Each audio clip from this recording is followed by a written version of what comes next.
Olá pessoal, tudo bem? Eu sou o Nathan, eu sou membro da Escola do Sentido. E pessoal, hoje o vídeo é um pouco especial, conta com a minha participação e com a Dataline, e a gente vai conversar um pouco sobre o fenômeno do fanatismo. Por muitas vezes a gente vê esse fenômeno na nossa realidade, e na conversa de hoje a gente vai trabalhar muito sobre ele, em como ele afeta diversos âmbitos da sociedade, como a gente vê ele de forma bem prática no nosso cotidiano. E antes da gente começar o vídeo, desde já eu gostaria de pedir para que você deixe, por favor, o seu like, que você compartilhe esse vídeo com pessoas que se interessem pela logoterapia. E também a gente gostaria de pedir para que você, por favor, ative aqui também o sininho das notificações. Aline, o que é que a gente pode entender sobre fanatismo dentro da logoterapia? Então, né, a gente vai conversar sobre esse tema.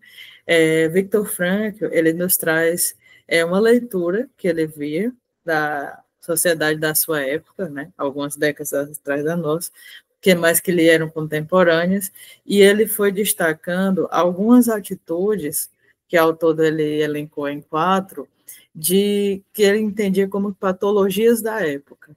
Ou seja, né, elas não são propriamente uma doença específica para ser trabalhada necessariamente em consultórios, e não diziam respeito a uma patologia específica de uma pessoa, mas tinha a ver com o movimento social adoecido.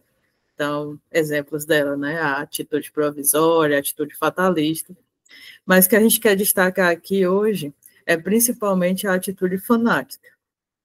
Essa atitude que o Frankl via já na sua época e que a gente pode perceber que cada vez mais tem se acentuado, que tem a ver com uma afirmação da própria identidade, a identidade do seu grupo, a pessoa que pertence a um grupo, que se identifica e se fusiona com aquele grupo, com aquele coletivo, e que, ao fazer isso, entende o outro, o diferente, o que não segue os mesmos caminhos, que não tem as mesmas ideias, como uma ameaça que precisa ser eliminada. Então, tem a ver com essa experiência de não ver no outro mais o outro do outro grupo, ou o outro que não faz parte do grupo ao que eu pertenço, de não ver mais nele a face de uma pessoa, de um outro, com a sua dignidade humana, mas de vê-lo como um inimigo, como um adversário, como algo, e não alguém, né? Como algo a ser eliminado. E aí a gente começa a ver um adoecimento, né? Como o próprio Frankl fala, né? Quando você desumaniza o outro, nós já temos aqui um problema, uma questão que se coloca. E o fanatismo, ele faz isso. E aí a gente pode pensar em diversas formas de fanatismo, que a gente vai conversando aqui ao longo do nosso vídeo, né, Natal, mas assim, em linhas gerais, tem a ver, inclusive, numa parceria muito grande com a outra experiência que é a do coletivismo. O que seria isso, né? Fazer parte de um grupo de um modo tal que é impessoal, assim, que a pessoa, não é que ela fortalece a sua pessoalidade, que isso seria uma vivência comunitária, uma vivência saudável, mas é quando a pessoa se pertence a um grupo, e para fazer isso, opta por se despersonalizar, por se fundir com aquele grupo, por, de alguma forma, deixar dissolver sua responsabilidade. Então, isso tem mais a ver com coletivismo, só que quase como um desdobramento, de lado a lado, né? quase como um desdobramento muito frequente. Você tem o fanatismo que é quando eu me colo demais a esse grupo, eu posso haver outros grupos, diferentes pessoas com um ar de rivalidade. E aí, como eu apontei, né, assim, um detalhe disso aí muito perigoso é quando eu passo, por causa desse ar de rivalidade, de oposição, a perder de vista que aquele é um outro, que aquela é uma outra pessoa, e começa a ver nela como algo, né, como um objeto que eu posso manipular ou que eu posso, de alguma forma, eliminar. E é interessante porque a parte que mais fica marcado para mim nesse processo é muito essa objetificação do outro. É interessante, né, a gente mencionar que esse debate é muito colocado pelo Frankl no livro Roxinho, né, o sofrimento humano. E quando o Frankl vai colocar esse debate, né, ele até coloca assim uma frase que eu acho muito interessante, que é uma frase que a gente escuta o tempo todo, né, no nosso cotidiano, que é os fins justificam os meios, né, que está muito associado ao Maquiavel, né, e o Frankl vem romper, né, com essa lógica, ele vem colocar que, olha, isso é um absurdo, você já colocar uma pessoa como, como é que a gente pode dizer, que um fim justifica totalmente o que vai ser feito com aquela pessoa. Sendo que até mesmo pela própria experiência de vida do Frankl, isso foi um absurdo, né? Se a gente for contextualizar, né, que a experiência dele é justamente uma falsificação dessa noção, porque o Frankl foi objetificado.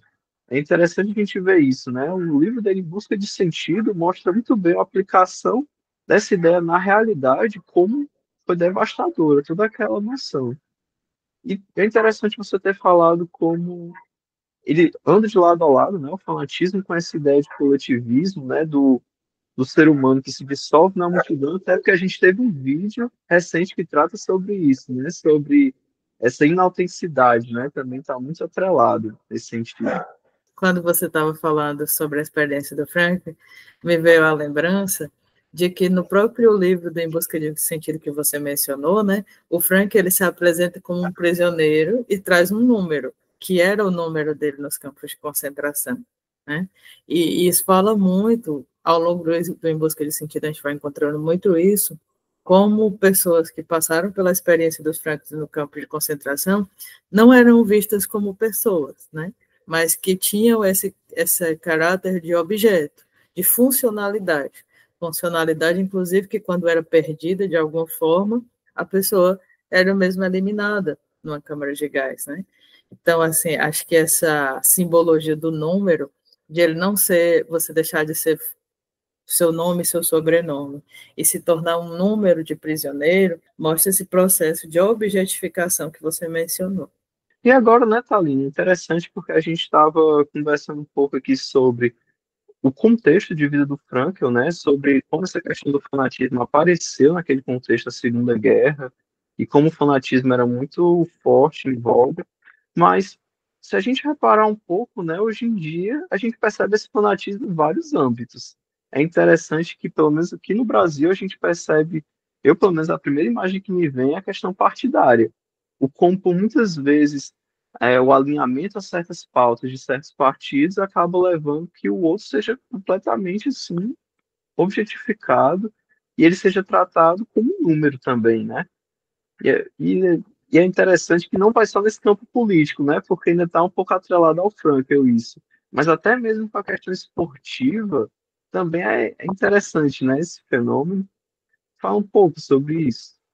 Nathan, você lembrou muito bem aí de alguns exemplos bem assim, né, bem atuais. E interessante dizer assim, né, que se o Frank via a experiência fanática no contemporâneo dele, a impressão que nós temos, né, é que nos passadas algumas décadas, e estando nós agora, vemos isso acentuado, né? Inclusive por causa da experiência virtual, né, para a experiência das redes sociais. Estava lendo um livro recentemente do Frank, que ele dizia assim que a informação está cada vez mais globalizada, que está em cada vez mais fácil acesso. Qualquer revista que você abre, você tem informações importantes. Aí o nosso Frank estava achando a comunicação globalizada porque a revista estava de fácil acesso. Assim, né, se ele visse agora que as pessoas estão com acesso o tempo inteiro pelo celular, né? Então, assim, essas experiências humanas, e aí eu acho que aqui é importante a gente mencionar, nós estamos falando de problemáticas humanas, né? Inclusive patologias sociais humanas. Então, elas já existiam na época do Frankl, faziam sentido naquela época, né? Assim, no sentido de que o Frankl já conseguia enxergar esses movimentos patológicos sociais, inclusive versou sobre eles, mas a impressão que nós temos é de uma acentuação, né? Dado tudo que a nossa atualidade com as redes sociais, como eu falei. E não só elas, né? Mas elas como exemplo. E aí você citou o exemplo da questão político-partidária, você mencionou a questão dos times de futebol, experiências do esporte, a gente poderia acrescentar ainda exemplos de fanatismo no âmbito religioso, e aí aqui, Nathan, eu queria fazer um destaque, que não se trata nem da religião em si, nem simplesmente de torcer para um time, ou de ter uma simpatia político-partidária ou de alguma pauta. A questão não é essa. Cada uma dessas coisas que eu citei aqui pode ser, inclusive, uma missão a partir da qual alguma pessoa possa experienciar sentido. A questão é como se vive, né? A questão é como eu me relaciono com essa experiência. Eu consigo ter uma vivência de liberdade e de responsabilidade, mesmo seguindo por esse caminho doutrinário, ou torcendo para esse time com esses valores, ou caminhando pelas vias desse partido, porque a experiência patológica, em termos desses elementos que a gente está colocando aqui sociais, tem muito a ver com isso. O quanto eu vivencio a minha humanidade ao abraçá-los, isto é, né, desenvolvo algo significativo, ou quando eu faço isso de uma forma inautêntica, que foi até um termo que você usou, né, aí, que a gente está conversando, e que nessa inautenticidade eu abro mão da minha liberdade e da minha responsabilidade. Então, a experiência do fanatismo, por exemplo, vamos dizer, né, um exemplo aqui para ficar mais desenhado, né, uma briga de torcidas, né, a pessoa foi para um estádio, aconteceu uma questão e houve uma briga de torcidas e você está atacando um outro simplesmente porque aquele outro não está usando as cores que ele está usando, não torce para o time que ele torce. Então, assim, se perde ali a noção de responsabilidade, a noção da dignidade do outro, né? E da minha própria dignidade. Se perde ali totalmente a noção do que seja liberdade, né? Porque liberdade não tem nada a ver com fazer o que quiser, né? Mas tem a ver com um posicionamento existencial, autêntico. Então, é até um crivo interessante, né? Para essas experiências de cunho fanático, elas têm a ver com, de alguma forma, a pessoa se eximir de sua liberdade e responsabilidade. E aí, como a gente citou, pode ser torcendo para um time, pode ser abraçando algum partido, pode ser em linhas religiosas. Então, assim, no nosso mundo atual, a gente vê guerras e conflitos ligados à experiência religiosa. E aí, volto a dizer, o problema, o que se coloca não é a religião em si, mas a vivência disso, né? Se a vivência disso faz com que eu queira eliminar um povo, a gente precisa pensar a respeito, né?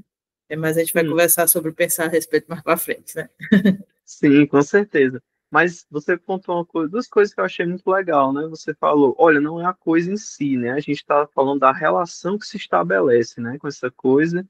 E é interessante que quando você comentava sobre isso, você também já tocou em outro ponto, sobre os efeitos dessa atitude fanática, né? A gente percebe aí uma perda de uma certa responsabilização diante dos atos, a gente fala de uma liberdade totalmente deturpada, e o que leva também a gente a conversar sobre outros efeitos que estão relacionados a essa atitude fanática, né?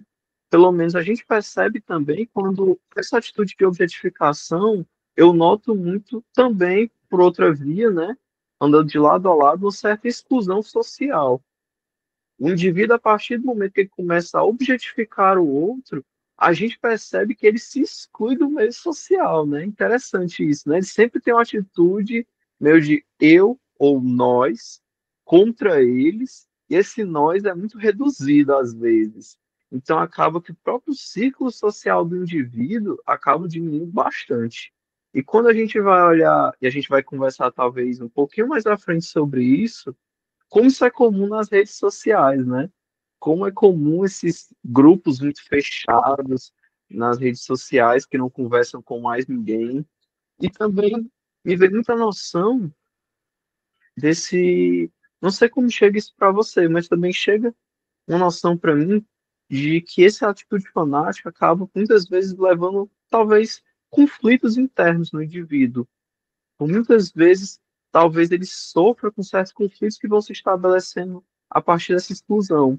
Por exemplo, a gente está aqui lidando com um campo muito abstrato, mas, por exemplo, digamos que a causa seja lutar por uma causa X. E às vezes, enquanto a gente luta por essa causa X, a gente às vezes entra em conflito com a causa X porque a gente está, sei lá, se a causa é pela humanidade. Mas peraí, que humanidade que eu defendo, né? Porque eu estou totalmente em prol dessa minha causa, mas eu acabo excluindo todo mundo que não está, digamos assim, convergindo na mesma direção que eu. Então é muito complexo, né, esse fenômeno, se a gente pensar um pouco, porque tem várias implicações nele. Não, então, eu vou fazer assim, eu vou comentar primeiro das redes sociais, do exemplo que você falou, que eu achei muito interessante, queria trazer uma pontuação sobre isso, e os conflitos eu vou deixar um pouquinho mais para frente, porque tem a ver com... É pano de manga demais, é É, muito pano de com, manga para com outra puxar. coisa que a gente quer mencionar, mas assim, para não ficarmos só na promessa, né? Eu achei muito legal essa questão que você falou das redes sociais, porque você falou desses grupos muito herméticos, muito fechados, né?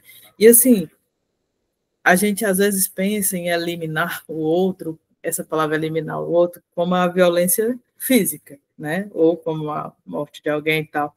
Mas nesse contexto das redes sociais tem uma nuance ligada a bloquear e silenciar. Então, assim, lembra que, como a gente mencionou no começo do vídeo, o fanatismo tem a ver com eu não querer me deparar com a diferença. Eu quero tudo que é identidade, mas tudo que é diferença, de alguma forma, me incomoda, me ameaça, né? E o algoritmo ajuda, né? Também tem que E pensar aí, nisso, né? nesse O sentido, algoritmo ajuda bastante. exato, e aí, nesse sentido, é uma experiência de eliminação do outro de uma forma simbólica e virtual, mas o silenciar ou bloquear é dizer que eu não quero entrar em contato com a diferença, né? Eu só quero entrar em contato com aquilo que já é a identidade, com o que eu já me identifico, com o que já aparece comigo. E isso, assim, né, a gente precisa de mais estudos mais à frente, mas isso guarda um grande perigo, né, da gente ter uma tolerância mínima e da gente desenvolvendo cada vez menos a habilidade de lidar com o outro. Porque por mais identidade que tenhamos, o outro vai ter uma diferença, né? E às vezes a gente está tão pouco tolerante a isso, pela experiência que nós temos tendo, do algoritmo já ajudar, como você disse, da gente ainda poder ter essa ação mais consciente aí, de ir silenciando, de ir bloqueando, que é um perigo, né? Assim, é uma coisa que se coloca até para a gente, e aí eu vou deixar lá mais para a parte dos conflitos, para a gente pensar a respeito, né? Assim, a gente não consegue deixar de ver, pelo menos, com certeza é a coisa que mais me vem à cabeça, a questão da cultura do cancelamento.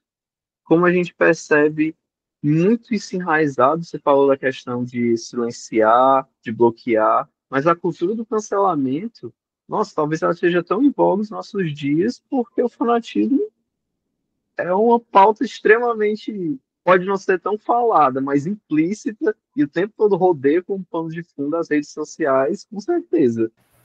E é interessante também a questão das fake news. Eu, é interessante mais porque as fake news é o quê? Muitas vezes é um instrumento que se utiliza para derrubar o outro. A gente se utiliza às vezes de... A gente não, pelo amor de Deus. Mas eu digo no sentido de a gente vê bastante como as fake news são instrumentos para tirar a fala, para silenciar mesmo. Quando a gente não utiliza elementos da rede social, né, instrumentos da rede social, a fake news acaba sendo um instrumento dessa forma. Então, é muito atual o tema, na verdade. Ele é cheio de desdobramentos. Interessante isso. E por isso mesmo, Nathan, além de interessante, ele é importante nesse sentido, da gente ter reconhecer. Acho que quando uma conversa como essa que a gente está tendo aqui, a oportunidade de compartilhar isso aqui no vídeo, no nosso canal, é uma oportunidade de reconhecer quando isso está acontecendo à minha volta e também as possibilidades de alguma forma eu estar me inclinando para isso como pessoa, né? Que às vezes, como eu disse, são coisas mais marcadas, né? Uma, uma, uma briga no estádio, uma pessoa ameaçando outra no estádio é muito mais gráfico e mais marcado do que uma pessoa bloquear outra na rede social. E claro, isso realmente tem tonalidades diferentes, relevâncias diferentes. Mas se a gente for refletir com mais calma, a gente vai encontrar fundamentos parecidos ou muito próximos. Que no caso aqui o fundamento é a de uma experiência fanática, que é o que a gente está debatendo no vídeo, né? Agora, Thaline, eu queria que você comentasse um pouco o que você ia dizer sobre o conflito. Então, vamos ao conflito, né? A gente está conversando sobre um tema relevante, como temos comentado, e que é realmente um problema dos nossos tempos. No entanto, né, a gente não queria só jogar o problema e questionar o problema e acabar o vídeo. A gente entende que é importante a gente pensar caminhos de soluções.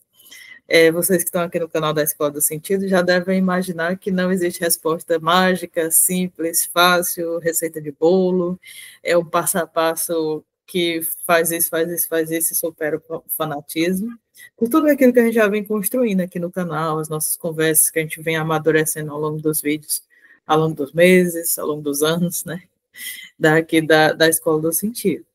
Mas, especificamente sobre esse tema, quando você traz conflitos, e eu vou aqui acrescentar a palavra crise, eles podem ser o início de uma solução, sabe? Uma porta aberta para um caminho de solução para a pessoa superar o fanatismo. E, quiçá, né, que nós, como sociedade, em algum momento, possamos superar o fanatismo também. Mas como é que pode, né? O conflito e a crise que, no nosso olhar complicado, né, ser um caminho de solução. Então, nesse mesmo livro roxinho que você mencionou mais cedo, que é o livro O Sofrimento Humano, roxinho é um nome carinhoso aqui dentro da Escola do Sentido. Íntimos. Íntimos, quando o Frankl está desenvolvendo uma conversa sobre as neuroses coletivas, que é o termo mais comum de trabalhar esses temas que a gente está desenvolvendo aqui, ele fala no finalzinho do texto que a crise pode ser, sim, uma oportunidade para o começo de superação do fanatismo. Por quê? Porque é aquela experiência em que eu a minha existência começa a colocar em questão aquilo que era uma verdade inquebrantável para mim. Além de você estar dizendo que eu vou perder todas as verdades, o norte, os valores, não é isso. Mas é uma abertura, né?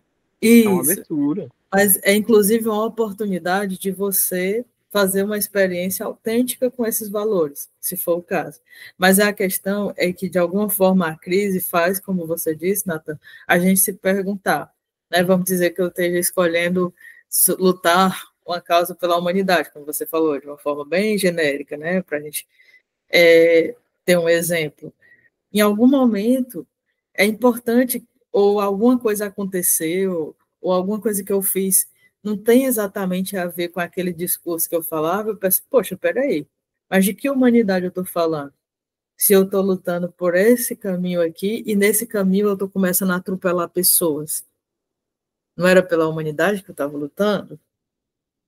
Então, esses são conflitos, como você trouxe, Nathan, mas que quando eles emergem, é importante que a gente dê atenção exatamente por isso, para que a gente tenha a oportunidade de tomar consciência do que está nos acontecendo e tomar posicionamentos autênticos. Então, pode ser que dessa questão, né, eu comece a tematizar, eu comece a refinar a minha ideia de humanidade porque eu estou trabalhando, ou que eu possa reconhecer que aquela minha ação foi um erro, né, do qual nós não estamos eximidos.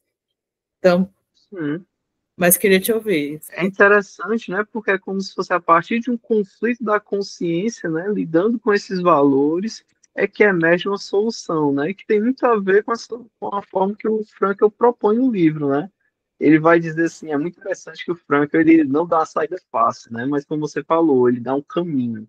E o Frankl sempre vai ser conhecido como um autor que aposta na consciência humana, né, então ele vai dizer que, na verdade, a solução para esses conflitos está muito associado a um incentivo da consciência individual, né, trabalhando esses temas.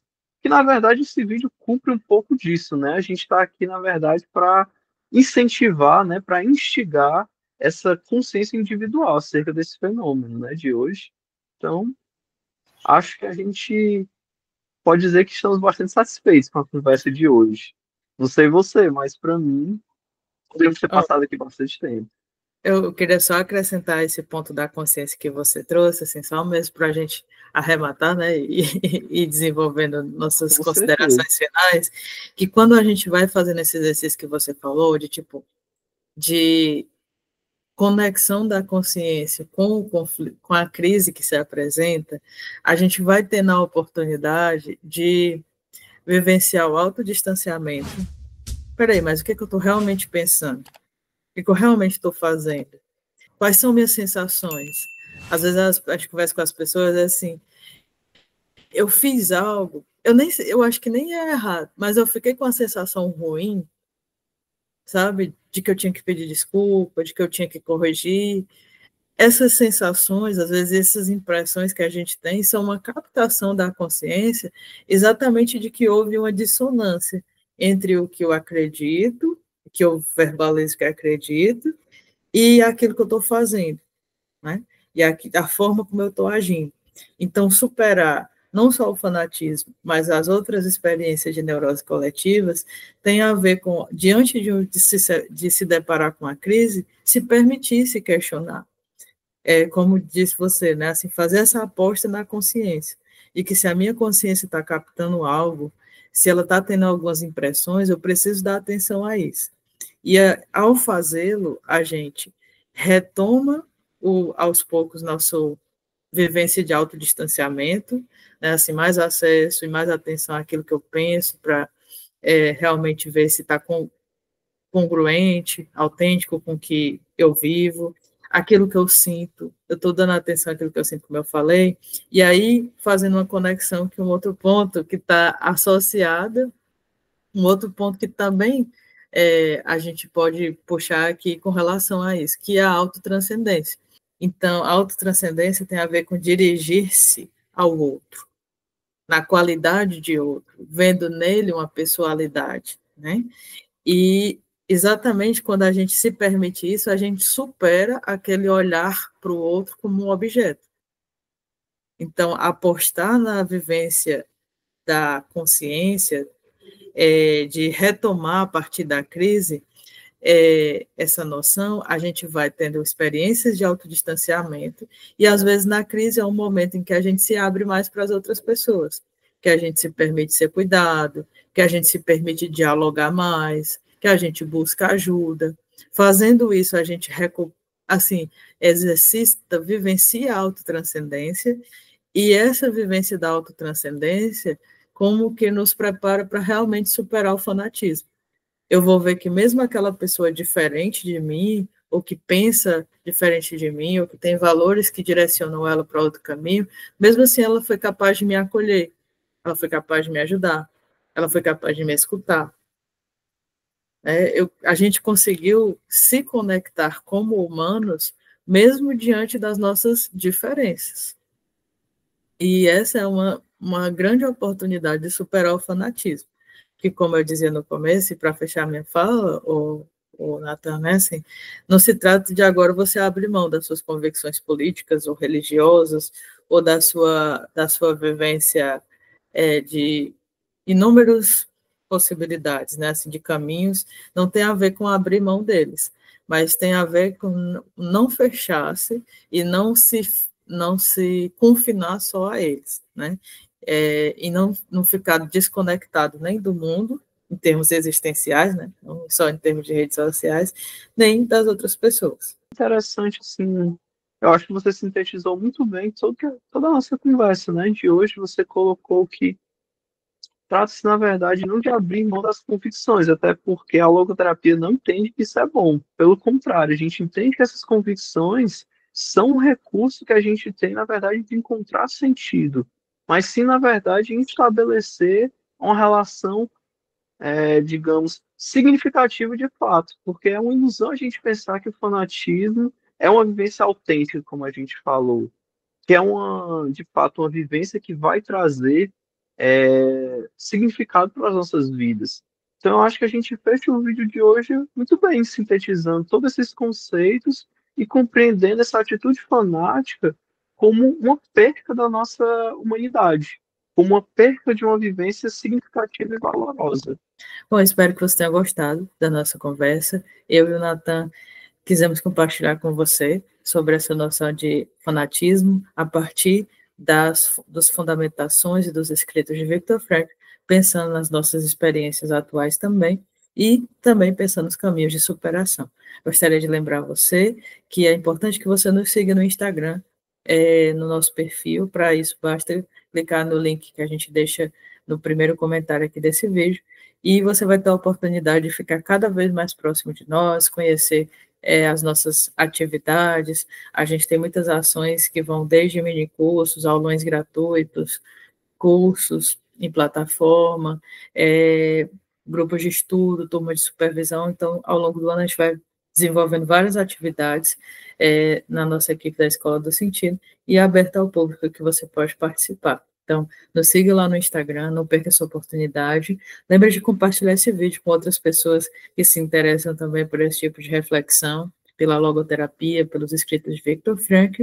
E, se não for inscrito ainda no nosso canal, se inscreva. Lembre de deixar o seu like.